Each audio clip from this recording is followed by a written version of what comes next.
Erap pa rin matapos ipasura ng Korte Suprema ang disqualification case laban sa kanya. Manila Mayor Joseph Estrada, para natili sa pwesto at di na maahadlang ang tumakbo kahit pa sa mas mataas na posisyon. Kaya ng taong bayan, wala kayong gagawin. Unconstitutional! Pagpapatanggal noon ng COMELEC sa tarpaulin ng tinaguriang team patay o mga kandidatong pabor sa RH Bill. Labag sa konstitusyon ayon sa Korte Suprema. Don't Dota. Sikat na internet game, pinagtawal sa mga internet shop sa isang barangay sa Dasmariñas, Cavite. Pero pinagkibit balikat lang ng ilan. Wala naman pong naglalaro nun eh. Laos na po kasi talaga yun. 20th championship ng San Mig, kahit nahabol pa ang kanilang 21 puntos na lamang. San Miguel Beerman na naig pa rin kontra Alaska Aces para magkampiyon sa PBA Philippine Cup. Dancing robot. 100 robot sa Japan sabay-sabay na uminda. Leche Plan Turon. Matakam sa panghimagas na turon na hindi taba ang palaman.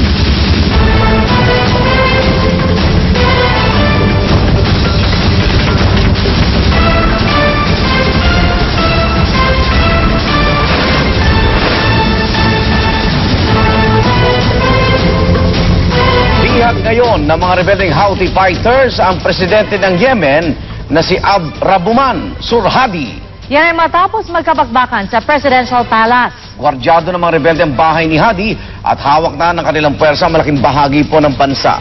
Pero hindi pa rin tuluyang nakukuha ng mga rebelde ang kontrol sa Kapitolyo. Banta ng pinuno ng grupo, mapipilitan silang gumawa ng mahakbang kung hindi ibibigay ni Hadi ang mga demand nila. Kabilang ang pagbabago sa konstitusyon na magbibigay sa kanila ng dagdag na kapangyarihan. Si Mayor Joseph Estrada pa rin ang mananatiling alkalde ng Maynila matapos ibasura ng Korte Suprema ang disqualification case laban sa kanya. At ngayon pa lang may mga nagtatanong kay Mayor Erap, kakandidato nga ba siya ulit sa mas mataas na posisyon sa 2016 elections? Saksi si Ian Cruz.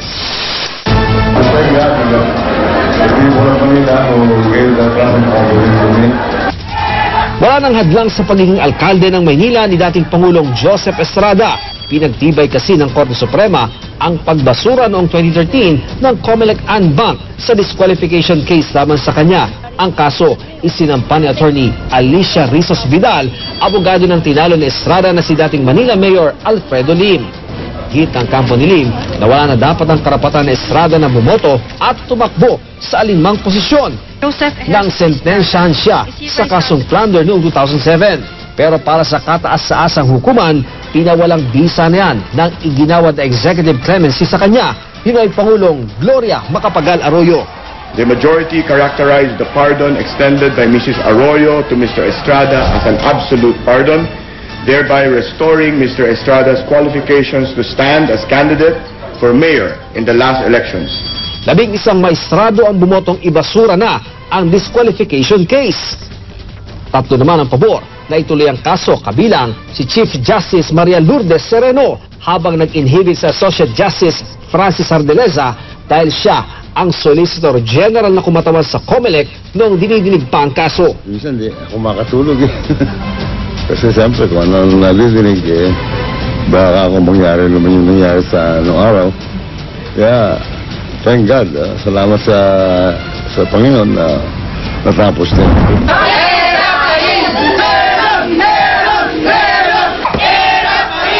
Labis yung kasiyahan ng mga taga rito sa Manila City Hall matapos na i-dismiss ng Supreme Court yung disqualification case laban kay Mayor Estrada. Makikita natin, parang election mode, may mga lobo, mayroon pa ditong mga larawan si dating Pangulong Estrada. Masaya kami. Yun naman talaga yung ina-anticipate naming lahat. So, confident naman po talaga kami.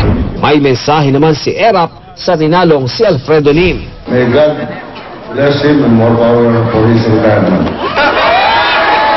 Hihintayin naman muna ng kampo ni Vidal na makakuha ng kopya ng desisyon bago magkomento. Pero sabi ng kanyang abogado, this was already after the president was proclaimed mayor of Manila. So the point here is whether when he filed the certificate of candidacy, he is qualified to run. Dahil sa pagpabor ng Korte Suprema sa pagtakbo ni Estrada, Ilang beses tuloy napiga ang alkalde. May plano ba si Erap sa eleksyon 2016? Sabi ko, this is my last work. At wala akong kailangan na tumakbo sa mismo posisyon. At magaling naman yung aking vice mayor dito. Sa ngayon, wala akong binabalak tumakbo ng lakas na posisyon. Sa ngayon, hihingi tayo ng taong bayan. Wala tayong magagawa. Ang bala ko, as of now, I'll devote all my time to the people of Manila. Kanina, walang tigil ang mga tawag at pagbisita ng mga bumati kay Estrada. Kabilang sa mga tumawag ang anak na si Senador Jinggoy Estrada na nakadetain kaugnay sa pork barrel scam. Good, si Jinggoy, lahat mga anak ko. Siyempre, si Doktora, lahat. Masaya naman sila lahat. Siguro, sa kakadasal. Nakori si Dasal. Hindi naman pinaboran ng Korte Suprema ang senador kaugnay naman sa hiling niyang ipawalang bisa ang hinaharap na kasong plunder kaugnay sa pork barrel scam. Ayon sa Korte, walang sapat na ebidensya ang iniharap ang kampo ng senador para patunayang nalabag ang kanyang karapatan sa due process. Nirespeto raw ito ng senador. May karapatan naman daw siyang gumawa ng iba pang legal na hakbang. Depende sa magiging usapan nila ng kanyang mga abogado. Ako si Ian Cruz, ang inyong saksi. 2 taon matapos ipalis ng COMELEC ang kontrobersyal na Team Patay, Team Buhay tarpaulin sa Bacolod. Sinabi ng Korte Suprema na labag sa konstitusyon ang utos na ito. Pagtigil daw ito sa malayang pagpapahayag ng isang pribadong grupo. Kinuha ko po ang panig ng COMELEC. Mismong COMELEC ang nagpatanggal ng kontrobersyal na tarpaulin na ito ilang buwan bago ang 2013 elections. Inilista nito ang senatorial candidates na binansagang Team Patay na pabor sa nooy ipinapanukala pa lang na Reproductive Health o RH Bill na nagsusulong ng artificial birth control.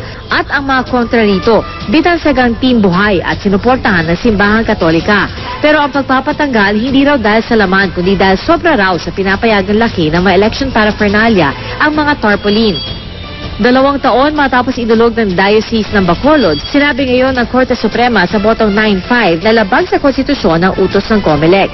Isang mahistrado ang hindi sumali sa botohan. COMELEC has no power to regulate free expression of private citizens who are neither candidates nor members of political parties. The actions of the COMELEC violated the rights of free speech and expression of the petitioners. Pag-aaralan pa ng COMELEC kung maghahain ito ng motion for reconsideration sa naging desisyon ng Korte Suprema. Pero tiyak na makaka-apekto ito sa mga susunod na eleksyon. Guidance ito para sa darating na halalan. Kasi remember yung issue na tinakal doon sa Team Patay at Team Buhay na episode, no? Basically, yun din yung mga issue na paulit-ulit every election. Ano ba yung karapatan ng pribadong entity? Perwisyo ang inabot ng mga pasahero at motorista dahil sa nagliyab na bus sa Elsa Ayala Flyover kaninang mag-aalas 5 ng hapon. Bagra-rush hour po yan, biglang nagliyab ang isang Manrose bus na galing Ayala Avenue. Ligtas at nakababa naman ang lahat ng mga sakay nito.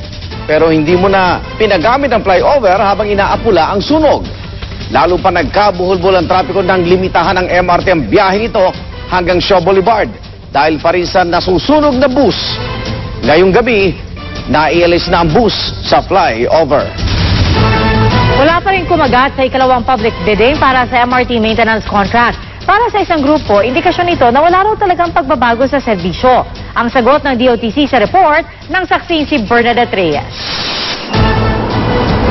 Bagong pag-asa para sa MRT3 ang hatid sana ng 2015, taon kung kailan inaasahang darating ang mga bagong tren at mapapalitan na ang mga sirang riles sa train system. Pero sa mga plano para sa MRT, ang natupad pa lang ang taas pasahe na kamakailan din lang naman inanunsyo. At ang pag-maintain sa MRT3 na lubhang kailangan dahil sa mga nagdaang aberya, nalalagay pang lalo sa alanganin. Ang ikalawang public bidding kasi kahapon para sa 2.4 billion pesos MRT maintenance contract, nilangaw dahil daw sa higpit na requirement. Masyadong mahigpit yung key performance indices kasi yung how many number of trains ang dapat available at pwedeng patakbuhin sa peak hour, ilan din ang kapag off-peak hour. Magkano rin yung penalty? Kaya kahit Setyembre papaso ang kontrata ng kumpanyang Global APT, buwang-buwang ine-extend ang kontrata nito para mag-maintain sa MRT. Sa ngayon, pwede raw gawin ng DOTC ang ikatlong bidding, pero baka tumagal pa raw ito. Pwede rin daw negotiated bidding o direktang pagkausap sa mga interesadong supplier o kaya emergency bidding. Mas mabilis ito dahil isang kumpanya na lang ang kakausapin. Pero dapat munang patunayang may panganib sa buhay o ari-arian para maselyo ang kontrata.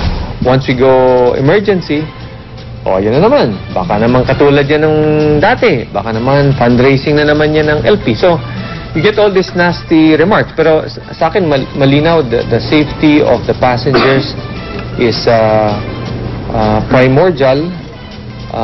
If they say emergency procurement is the right mode because time is of the essence, and in order to render better service and ensure safety, I'll go that way.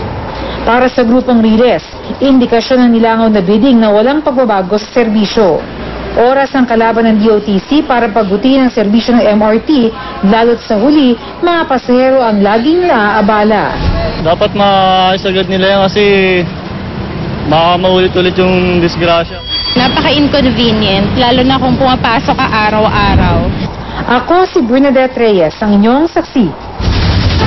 Sa kanyang pagharap sa pagdinig ng Kamara, nagsorry po ang Presidente at CEO ng Cebu Pacific dahil sa mga delayed at canceled flights nito noong holiday season. Pero, itinanggi niyang overbooking ang dahilan ng mga aberya. Saksi si Victoria Tulad.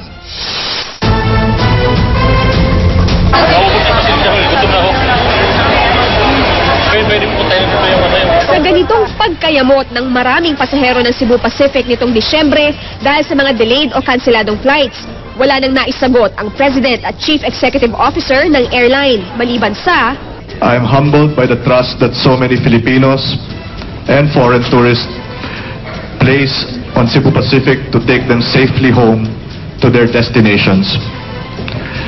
Last Christmas, we let them down. And I am profoundly sorry that we failed them. Humingi siya ng paumanhin sa pagdinig sa issue ng House Committee on Transportation, lalo't mahigit 50,000 ang mga pasaherong naapektuhan. Na-delay ang maraming flights dahil kulang ang mga tauhan sa mga check-in counter, kaya di agad nakapasok ang maraming pasahero. Habang kanselado naman ang ilang flights dahil umano sa lagay ng panahon at aircraft technical issues. Pero ang giniit ni Bayan Muna Representative Nery Colmenares na overbooking o pagbebenta ng ticket na sobra sa kapasidad ng flight, itinanggi ng Cebu Pacific. We conservatively overbooked up to 1 to 2% on the flights based on a historical record that on holidays about 4% of passengers do not take the flights. Humarap din ang mga tauhan ng Civil Aviation Authority of the Philippines, Civil Aeronautics Board at Manila International Airport Authority. Nanindigan silang maayos ang kanilang pamamalakad sa pag-alis at paglapag ng mga eroplano. Pinatawan ng Civil Aeronautics Board ang Cebu Pacific ng 52.11 million peso fine noong nakaraang linggo. Pero hindi sa mga naperwisyong pasahero mapupunta ang multa. Sa ilalim ng batas, mapupunta ito sa National Treasury. They can go to the small claims court. They can go to the CAB. But actually, the first recourse is to go to the airline. Naglabas naman ng resolusyon ang Committee on Transportation na nagsasabing dapat bigyan ng mas maayos na compensation ang mga mapeperwisyong pasahero. Ako si Victoria Tulad, ang inyong saksi. Bawal na ang larong Dota sa mga computer shops sa isang barangay sa Dasmariñas, Cavite. Pero may ilang nagsibit-balikat lang. Makibarangay saksi tayo kay Claire Delfin.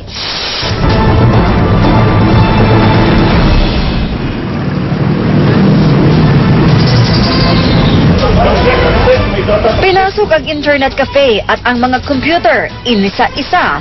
Ang target, alamin kung may nilalaro ba ritong Defense of the Ancients o Dota, computer game na sikat sa maraming kabataan. Nitong Lunes kasi, ipinasa ng Barangay Council ang resolusyong nagbabawal sa Dota sa mga internet shop ng Barangay Salawag sa Dasmariñas, Cavite. Hindi lang daw kasi nawiwili ang mga bata sa Dota, marami ring napupuyat, umaabsent sa klase, nagpupustahan at napapaaway.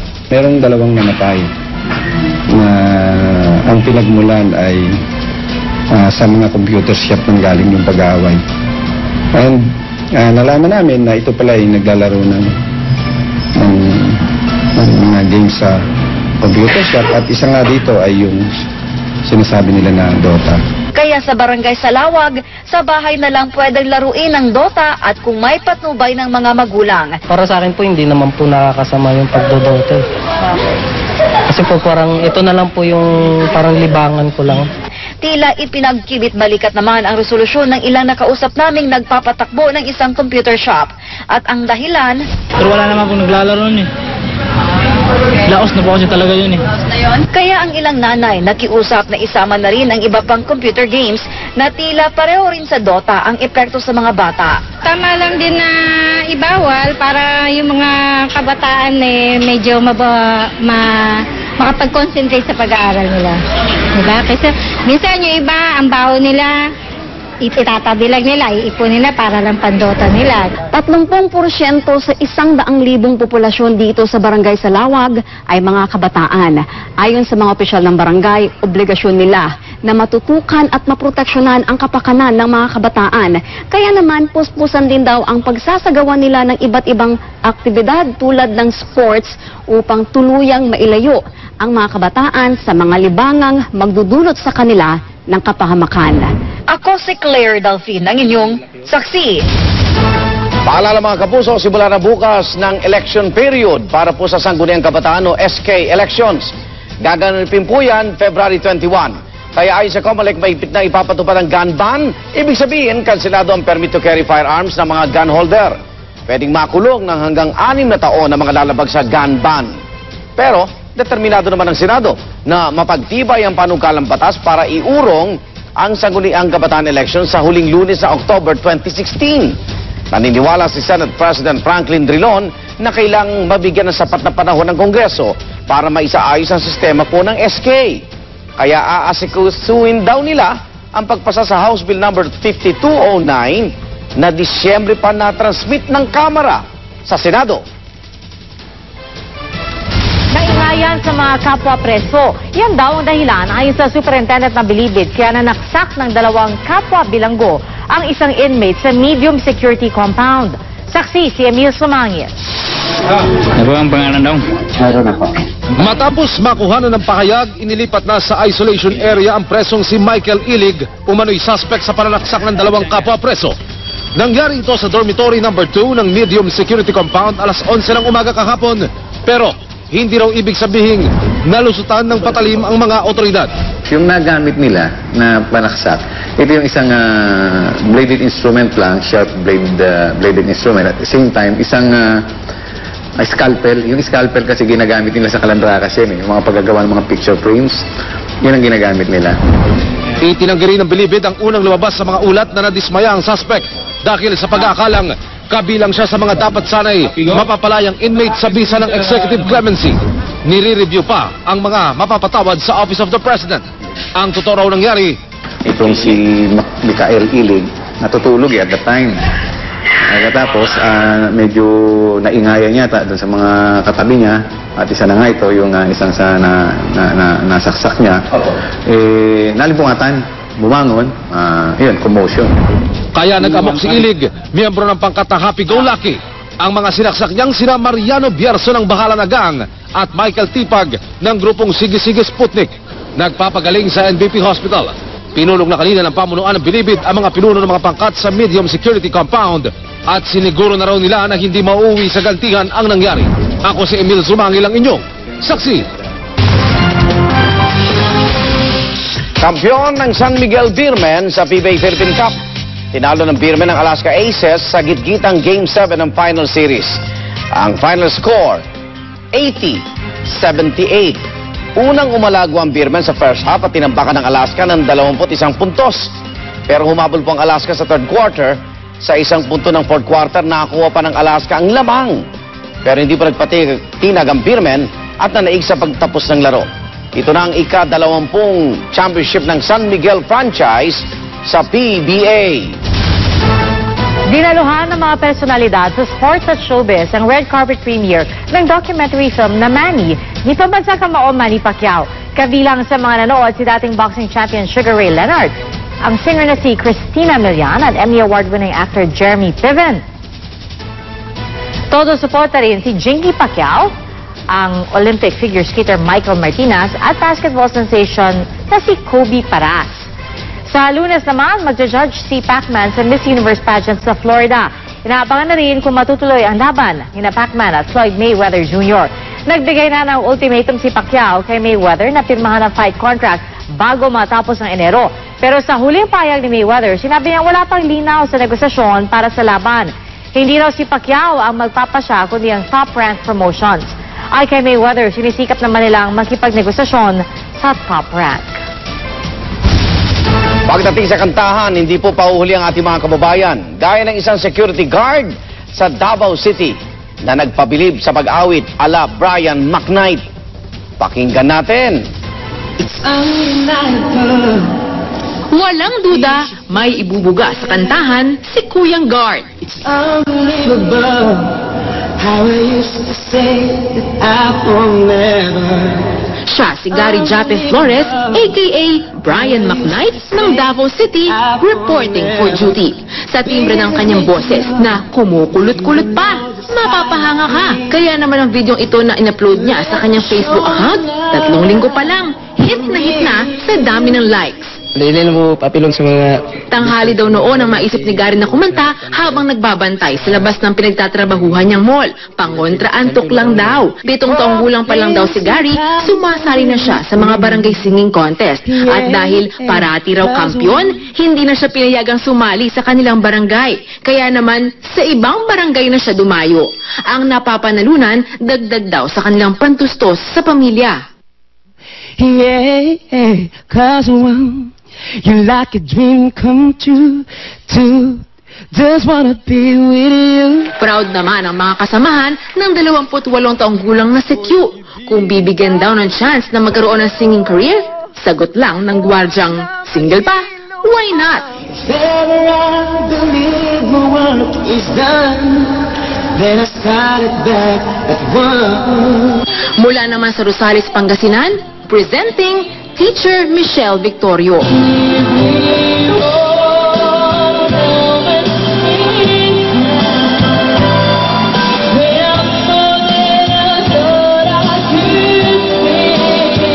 Ala Whitney Houston naman sa pagbirit.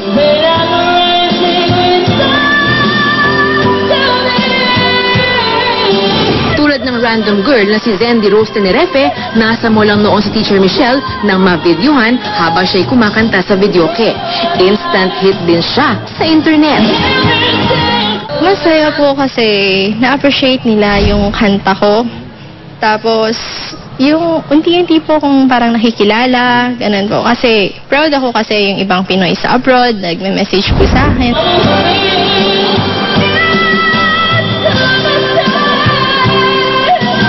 Reyes, GMA News. Abangan mamaya, US President Barack Obama tila mas palaban sa kanyang State of the Union address. Isandang robot sa Japan, sabay-sabay sumayaw. Police na nag-ala Taylor Swift ba instant hit? At matakam sa panghimagas na pinagsamang turon at leche flan. Huwag bibitiw! Sama-sama pa rin tayo magiging saksi!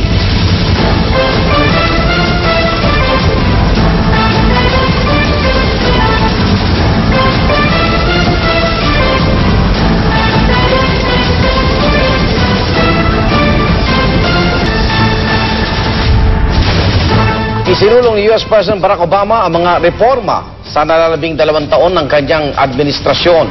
Binigyan din niya ang bagay na ito sa kanyang State of the Union address. Nais po ni Obama na taasan ng buwis sa mayayamang Amerikano para mapondohan ang dagdag benepisyo ng mga nasa middle class at mga nasa kolehiyo. Hiling din niya sa US Congress, payagan ang paggamit ng puwersa laban sa Islamic State. Hindi rin niya pinalampas ang issue ng cyber terrorism at ng climate change na bantarin na niya sa national security. Binanggit din ni Obama ang pagtutok ng kanyang administrasyon sa isyu ng agawan sa teritoryo sa Asia Pacific kung saan kabilang ang Pilipinas.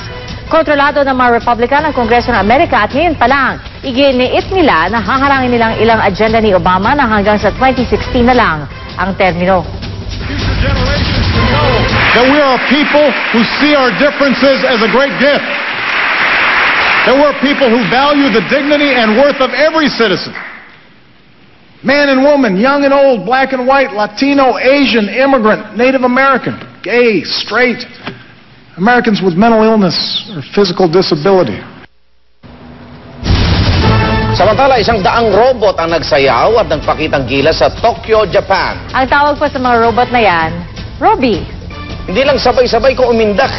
May mga pasabog pa silang moves tulad nitong mala caterpillar na wave. Ang kwento ng nag-imbento sa robot hango sa cartoon character na si Astro Boy ang disenyo ni Robbie. Target niya na magamit na rin bilang cellphone si Robbie sa taong 2020. Mga kapuso, nakakita na ba kayo ng polis na nag-ala female pop artist? Yan po ang talentong ipinamala sa isang US police officer.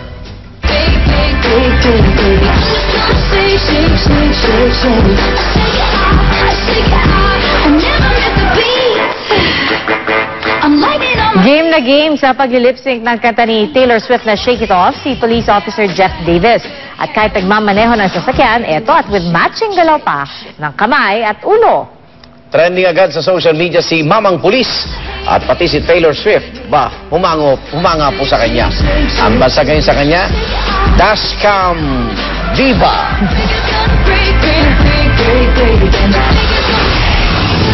At susunod na sa Midnight Express, paboritong pangimagas na turon. Lalong pinatamis ng Leche Flan. Balitang hati ng nag-iisang liga ng katotohanan. Sasama-sama natin pagiging saksi.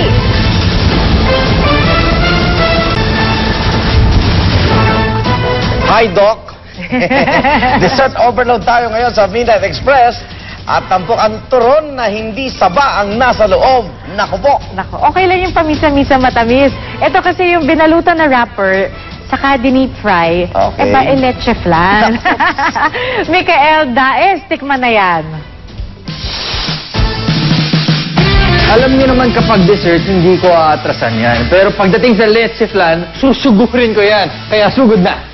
Itinuturing na street food ang turon dahil bukod sa mura ay madali lang itong gawin. Saging, asukal na pula at lumpia wrapper lang may instant merienda ka na. Pero hindi basta-basta ang turon ang meron dito sa Taguig dahil ang paborito nating sweet turon mas pinatamis pa. Sa halip kasi na saging na sabang na sa loob ng lumpia wrapper, ang malamig at matamis na leche flan ang ibinalot nila rito. Medyo iniba namin yung style by deep frying it, like turon, pero stuffed with yung leche flan. So yung leche flan, mahanap mo dyan sa loob. And good for you guys dahil alam naman ng viewers yan. Isa sa pinaka-paborito kong pagkain, leche flan. Okay, guys. Well, like for some reason, for most desserts, mas masarap talaga siya kung may ice cream. Yes. Right? I agree. The nice thing about this is my crunchy, my soft, which is inside the leche Yeah, and then my gooey. Then my gooey. and Which is the leche flan itself. Dito nga, sabi nga niya ni Nadine, yung textures, naghahalo-halo na siya. Of course, lahat sa matamis, dessert naman, okay lang yan. Dahil dito sa Pilipinas, mahilig tayo sa matamis. Guys, panghimagas, ice cream, leche flan. Come on! Mababasa niyo yung utak ko, di ba? Ako si Mikael Daes. This is Midnight Express. Good night. Kita mo, taas ang sugar. Puro energy. At sa mga balitang walang kinikilingan, walang pinoprotektahan. Walang kasinungalingan, serbisyong totoo lamang. Susunod ang Frozen Planet, ako po si Pia Arcangel. Ako naman, Arnold Glavio. Hanggang bukas, sama-sama tayong magiging saksi!